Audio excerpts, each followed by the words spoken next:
Eh, Assalamualaikum warahmatullahi wabarakatuh. Selamat pagi Ibu Lita dan teman-teman. Di sini kami ingin mempresentasikan tentang communication in workplace dengan anggota kelompok dari kelompok 11 yaitu ada Bram Setia Ramadan, Berliana Indri Pamudita, Silvani Faradila Shiva, dan saya sendiri Nida Lutfianul Atika.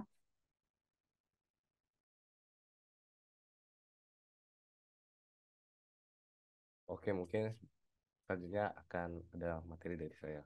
Yang pertama itu yang kita bahas adalah konflik resolution dalam sebuah organisasi atau nanti dalam sebuah ruang lingkup kerja. Nggak, nggak luput dari namanya sebuah konflik. Nah, sebenarnya konflik ini ada beberapa cara atau metode lah buat selesaiinnya. Yang pertama ada avoidance, accommodation, competition, compression, atau collaboration. Yang pertama ada avoidation atau penghindaran. Cara pertama untuk menghadapi konflik, terutama jika kalian memang tidak menyukai dan tidak peduli dengan konflik yang terjadi, adalah dengan cara penghindaran. Menghindari konflik dapat memberi sinyal kepada pihak lain bahwa Anda tidak cukup peduli dengan mereka untuk mengatasi masalah tersebut. Namun, dalam penghindaran ini, di setiap konflik pasti ada pengambilan kesimpulan. Jika tidak ada lawan atau tidak ada timbal pemikiran yang saling berlawanan, bisa jadi nanti mengambil kesimpulan yang sangat tidak efektif atau tidak tepat. Lalu yang kedua ada accommodation atau akomodasi. Penyelesaian konflik dengan akomodasi adalah dengan cara salah satu pihak mencoba mengakhiri konflik dengan mengalah pada keinginan pihak lain. Mengalah bukan berarti menunjukkan kalau kita lemah dan tidak ingin bersaing. Mungkin kita menyadari kalau kita salah dan kita mengakui dengan rendah hati, bukan berpegang teguh pada argumen kita. Namun, ada kelemahan juga dalam accommodation ini. Menyerah atau mengalah terlalu dini dapat menyebabkan pengambilan keputusan yang buruk, karena sebagian besar masalah tidak diperiksa. Dalam penyelesaian suatu konflik, memerlukan waktu untuk berdiskusi beberapa kemungkinan solusi sebelum memilih mana yang terbaik. Sama dengan metode avoidance itu. Nah, selanjutnya ada competition atau kompetisi. Salah satu gaya manajemen konflik yang bisa sangat merusak adalah persaingan yang terjadi ketika tujuannya adalah untuk menang dan membuat pihak lain kalah, berapapun biayanya yang dibayar. Persaingan sebagian besar tentang kekuatan atau kemampuan untuk mempengaruhi pihak lain untuk menerima sudut pandang mereka sebagai posisi yang terbaik. Persaingan ini dapat menciptakan lingkungan kerja yang bermusuhan dan defensif, sehingga sulit untuk mencapai kesepakatan. Nah, ini juga dapat berdampak negatif pada hubungan kerja kita nanti atau di dalam organisasi. Lalu ada compression atau kompromi. Kita sama-sama peduli dengan hasil akhir dari sebuah konflik, mungkin kita memerlukan kompromi ini. Kompromi adalah tentang memberi dan menerima di mana Anda menang dan kalah secara bersamaan. Simpelnya, gaya manajemen konflik kompromi ini berupaya menyelesaikan konflik dengan mencari jalan tengah antar kedua belah pihak. Nah, yang terakhir ada collaboration atau kalau atau collab. Collaboration adalah gaya manajemen konflik win-win atau menang-menang di mana masing-masing pihak memiliki perhatian yang tulus untuk diri mereka sendiri dan orang lain.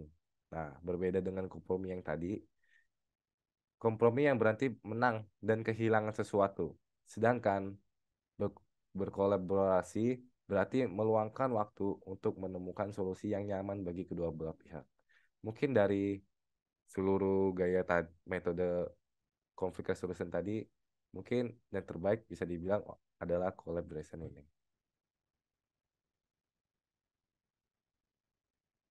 Selanjutnya ada managerial communication atau komunikasi manajerial, yaitu adalah fungsi yang membantu manajer berkomunikasi satu sama lain serta dengan karyawan dalam organisasi. Komunikasi manajerial membantu kelancaran arus informasi di antara para manajer yang bekerja menuju tujuannya bersama. Nah, kenapa sih setiap individu dalam suatu organisasi itu perlu perlu berkomunikasi satu sama lain. Jadi tiap individu itu yang bekerja bersama dalam organisasi sangat perlu untuk berkomunikasi satu sama lain untuk mengikuti perkembangan terbaru dalam organisasi. Nah, selanjutnya, komunikasi manajerial terdiri dari dua jenis berikut. Yang pertama ada komunikasi interpersonal atau komunikasi yang umumnya terjadi antara dua atau lebih individu. Dan yang kedua ada komunikasi organisasi, yaitu komunikasi yang terjadi di semua tingkatan dalam organisasi yang mengacu pada komunikasi organisasi. Nah, apa sih perbedaan antara komunikasi interpersonal dan komunikasi organisasi itu? Jadi perbedaannya itu kalau komunikasi interpersonal dilakukan oleh individu dalam lingkup yang kecil atau hanya antar individu dan berbeda halnya dengan komunikasi organisasi yang dilakukan dengan tiap tingkatan atau pada lingkup yang luas. Yang artinya setiap anggota atau semua anggota baik atasan maupun bawahan dalam organisasi tersebut ikut berpartisipasi. Nah, contohnya itu terjadi saat sesi evaluasi atau diskusi organisasi tersebut.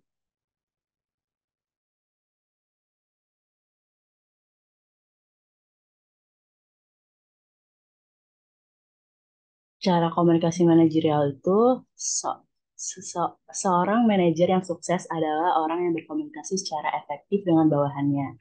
Sangat penting bagi manajer untuk mengungkapkan pandangan mereka dengan jelas agar anggota tim memahami apa yang sebenarnya diharapkan dari mereka.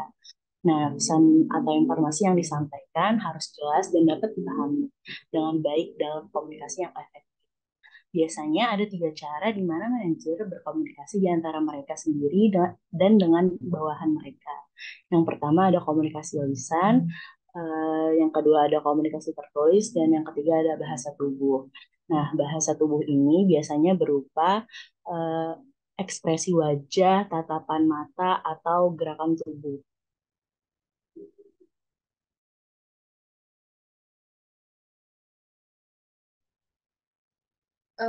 Ketika ada konflik yang harus diselesaikan, entah bagaimana cara agar dapat terjadi dan semuanya gagal, maka diperlukannya intervensi pihak ketiga dengan resolusi konflik. Proses utama intervensi pihak ketiga yaitu adanya mediasi dan arbitrase. Apa sih mediasi dan arbitrase? Mediasi adalah mediator yang membantu kedua belah pihak untuk memahami berbagai posisi dari semua orang yang terlibat dengan harapan dapat dicapai kesepakatan yang dapat diterima bersama. Dan sedangkan arbitrase adalah di mana masing-masing pihak yang terlibat menjelaskan kasusnya kepada arbiter yang kemudian memberikan solusi yang mengikat semua pihak.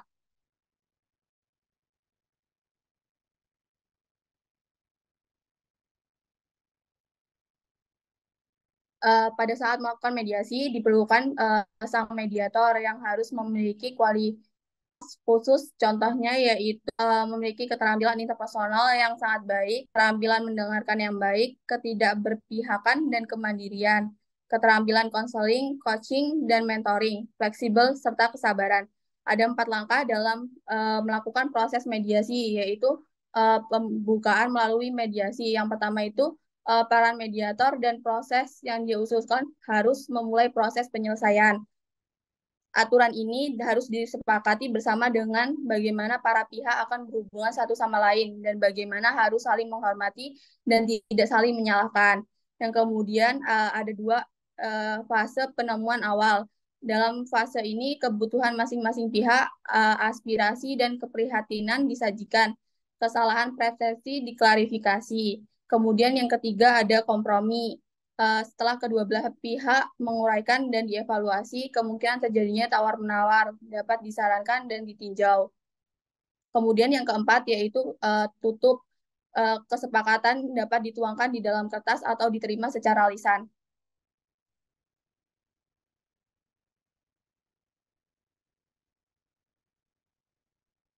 Kemudian ada arbitrasi, yaitu dalam arbiter berbeda dengan mediator karena secara langsung tertarik pada isi, fakta, dan alasan mengakibatkan konflik. Karena dia harus menimbang semua bukti, argumen, dan faktor sekitarnya sebelum mengambil keputusan. Arbitrase sangat berguna ketika ada konflik atas fakta, poin hukum, atau detail kontrak yang hanya dapat diselesaikan dengan keputusan ahli. Arbitrase tidak seperti mediasi, tidak memerlukan kerjasama antara mereka yang berkonflik. Inilah sebabnya dalam beberapa kasus setelah mediasi gagal, arbitrase merupakan jalan alternatif yang layak.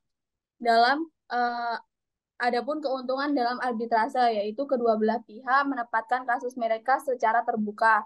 Tidak diperlukan itikat baik atau kepercayaan dari para pihak untuk memajukan proses. Tidak memerlukan keterampilan proses untuk debat, mendengarkan bukti ahli dan prosesnya objektif, serta proses terbuka untuk pemeriksaan pihak ketiga. Hasilnya dapat mengikat para pihak secara hukum. Kemudian ada pula kerugian dari arbitrase, yaitu biayanya yang mahal, tidak memperhitungkan kebutuhan emosional para pihak, mungkin bisa berakhir dengan penyelesaian yang sah, tetapi bukan penyelesaian yang adil. Kemudian menyelesaikan kesulitan di antara para pihak, tetapi konflik tetap ada. Nah, selanjutnya ada organizational communication.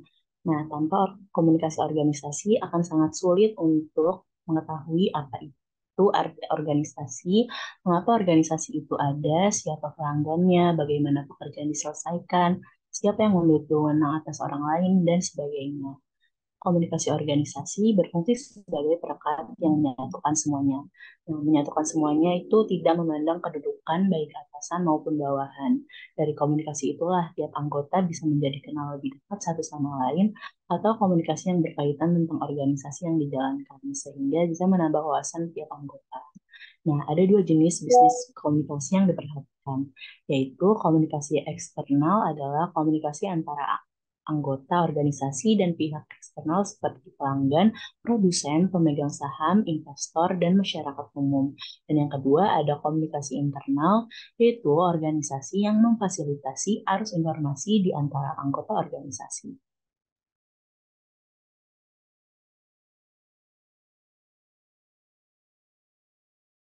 Oke, selanjutnya di sini ada persepsi, bias, dan interpretasi dan behavior.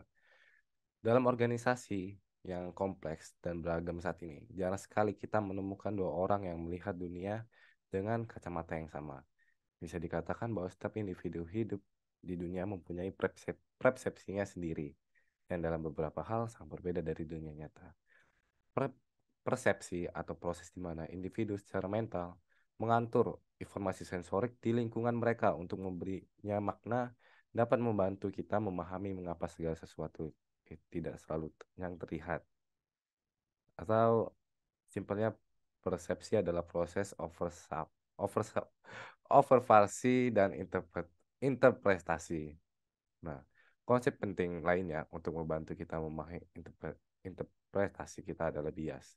Bias adalah penilaian yang tidak setara antara dua alternatif yang biasanya menempatkan suatu opsi pada posisi yang menguntungkan dan yang lainnya pada posisi yang tidak menguntungkan. Nah, profesi dan bias di tempat kerja dipengaruhi oleh beberapa faktor yang dapat membentuk dan terkadang mendistorasi pandangan kita, seperti kepribadiannya, pengalaman hidup yang telah ia jalani, usianya, jenis kelamin, tujuan, dan harapan mereka, yang memengaruhi cara dia menafsirkan dunia.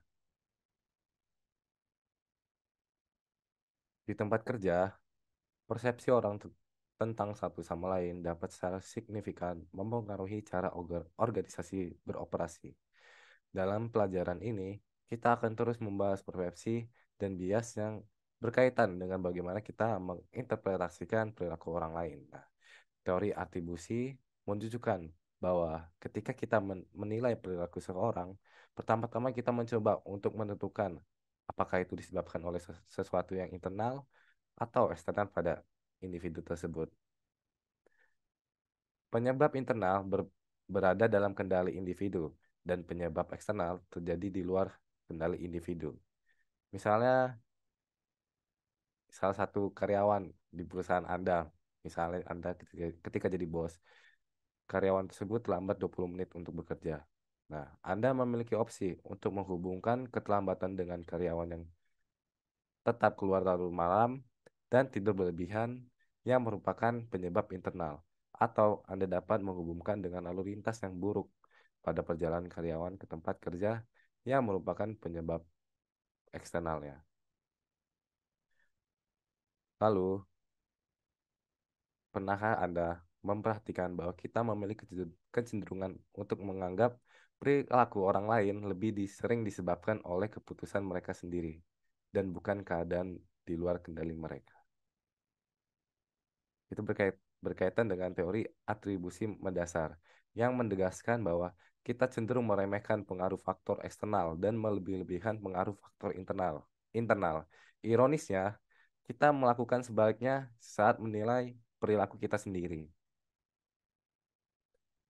Bias melayani diri sendiri adalah kecenderungan orang untuk mengaitkan kesuksesan mereka sendiri dengan faktor internal, tetapi menyalahkan faktor eksternal ketika mereka gagal.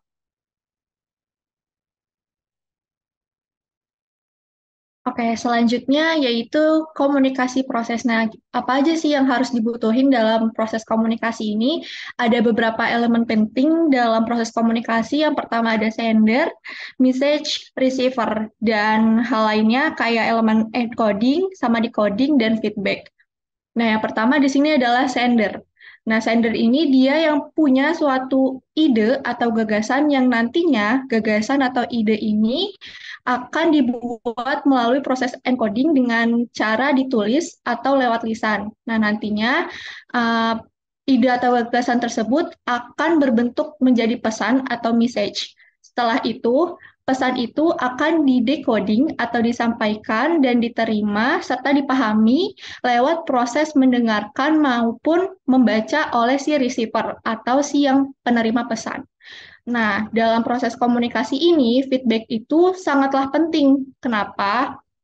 Karena penerima akan menerima pesan dan memberi tanggapan dengan mengirim umpan balik yang nantinya umpan balik ini dapat berupa penerimaan atau penolakan pesan dan itu sangat dibutuhkan oleh si pengirim.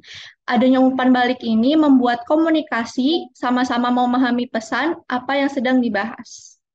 Boleh dilanjut? Nah, terus ada tipe dari komunikasi. Yang pertama, ada komunikasi interpersonal yang udah dijelasin tadi di atas bahwa komunikasi interpersonal ini salah satu bentuk komunikasi yang umum dilakukan antara sekelompok kecil orang. Nah, anggota kelompok biasanya bertatap muka dan berpartisipasi dalam dialog satu sama lain dan dapat diarahkan, direncanakan, dan terjadi secara spontan. Nah, contoh dari komunikasi interpersonal ini kayak pertengkaran antar tetangga atau seorang sahabat lagi mencurahkan isi hatinya atau bisa juga dalam proses bimbingan mahasiswa saat bimbingan skripsi sama dosen. Lanjut. Terus ada komunikasi verbal. Komunikasi verbal ini mencakup semua komunikasi menggunakan kata-kata yang diucapkan atau kata-kata yang tidak diucapkan, seperti dalam kasus bahasa isyarat. Nah, biasanya dalam komunikasi verbal ini berupa uh, simbol-simbol kayak pidato, SMS, ataupun majalah. Pokoknya yang berbau tulis-tulisan dan dia bersifat dua arah, yaitu proses penyampaiannya dilakukan oleh kedua belah pihak secara bergantian. Contohnya itu kayak panggilan lewat telepon, pengiriman teks pesan percakapan secara langsung, dan lain-lain. Selanjutnya ada komunikasi nonverbal, yaitu komunikasi yang biasanya menggunakan nada atau ekspresi wajah, bahkan bahasa tubuh dan gerakan tangan. Nah, jenis komunikasi nonverbal ini jenis komunikasi yang paling umum digunakan, bahkan tidak jarang biasanya kalau misalkan pakai komunikasi nonverbal ini, tanpa kita berbicara, kita sudah mengetahui informasi yang akan disampaikan lawan bicara lewat ekspresi wajah. Contohnya nih, kayak kita lagi nyobain suatu makanan. Nah, kita bisa tahu ekspresi orang yang nyobain makanan tersebut enak atau enggak, itu tuh dari ekspresi muka mereka. Lanjutnya ada komunikasi tertulis. yaitu salah satu bentuk komunikasi verbal tetapi sangat berbeda dengan komunikasi verbal. Komunikasi tertulis dapat berupa apapun yang Anda tulis atau ketik seperti surat, email, catatan teks, papan reklame, bahkan pesan yang tertulis di langit. Nah, dalam dunia kerja, email ini cukup penting karena merupakan salah satu bentuk komunikasi tertulis. Next. Selanjutnya ada komunikasi oral. Nah, komunikasi oral ini komunikasi yang diungkapkan secara lisan seperti bertanya, menjawab, berpendapat atau berargumen dan menyampaikan laporan secara lisan. Nah, di sini ada beberapa jenis komunikasi lisan termasuk komunikasi formal seperti kuliah di kelas, pidato dan presentasi pertemuan serta komunikasi informalnya seperti telepon santai dan percakapan meja makan.